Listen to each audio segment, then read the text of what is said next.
Hi friends, good evening. இன்றைக்கி வந்து பார்த்திங்கன்னா நம்ம வீட்டில் தக்காளி பஜ்ஜி வந்து பார்த்திங்கன்னா எப்படி பண்ணுறான்னு சொல்லி பார்க்க போகிறோம். ஃபஸ்ட்டு வந்து பார்த்திங்கன்னா தக்காளி எடுத்துக்கிறோம்.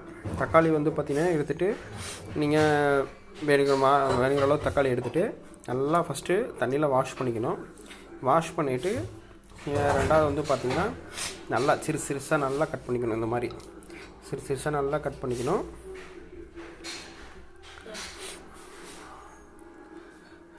சிறுசாக நல்லா கட் பண்ணிவிட்டு கூட வந்து பார்த்திங்கன்னா வெங்காயம் எந்த அளவு வேணுமோ அந்த அளவு கட் பண்ணிக்கணும். பெரிய வெங்காயம் கட் பண்ணி வச்சுட்டு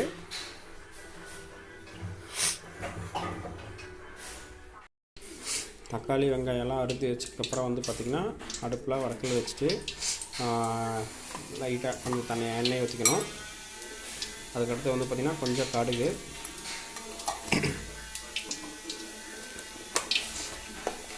அது கடலைப்பருப்பு,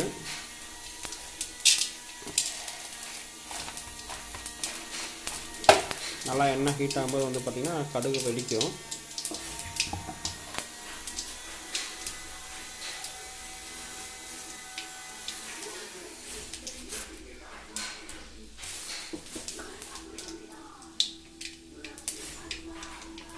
அடுத்து வெங்காயம் அரிஞ்சு வச்சது கூட லைட்டாக புதினா, கொத்தமல்லி நல்லா அப்படியே லைட்டாக தொலாவி கொடுக்கணும். வெங்காயம் நல்லா வதங்குற வரைக்கும்.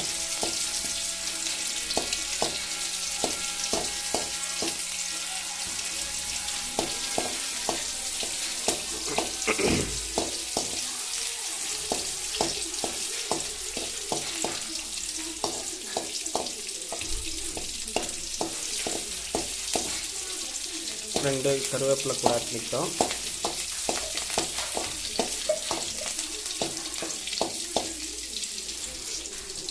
அதுக்கு அடுத்தது கட் பண்ணி வச்சுருந்தா தக்காளி ஆட் பண்ணிக்கிறோம்.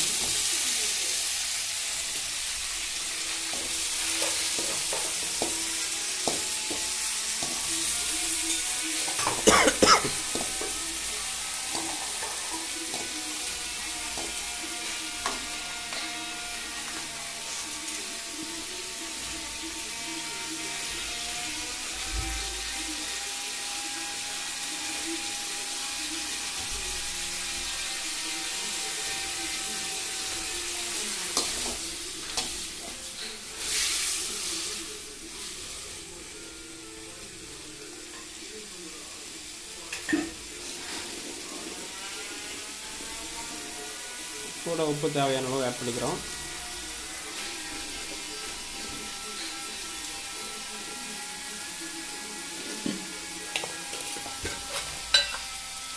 லைட்டாக மிளகா பொடி,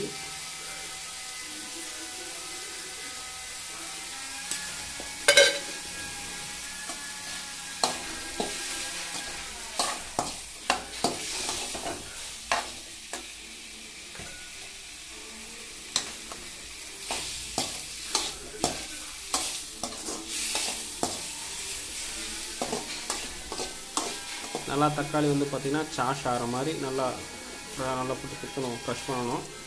க்ரஷ் பண்ணும்போது வந்து பார்த்திங்கன்னா சாஷ் மாதிரி ஆகும்.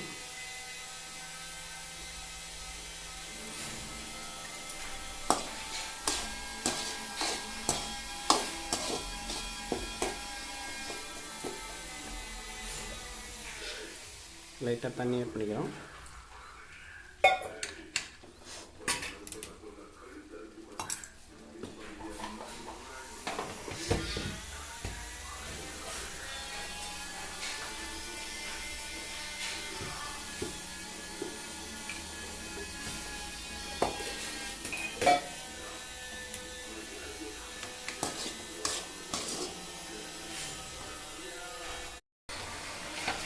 நல்லா தக்காளி வந்து பார்த்திங்கன்னா நல்லா வதங்குற மாதிரி இது பண்ணோடனே சுவையான தக்காளி பஜ்ஜி ரெடி. ஸோ இந்த தக்காளி பஜ்ஜி வந்து பார்த்திங்கன்னா நம்ம சப்பாத்திக்கு, தோசைக்கு ரெண்டுக்குமே யூஸ் பண்ணால் சூப்பராக டேஸ்டியாக இருக்கும். This video is sponsored by by mod e shopping. Thank you friends.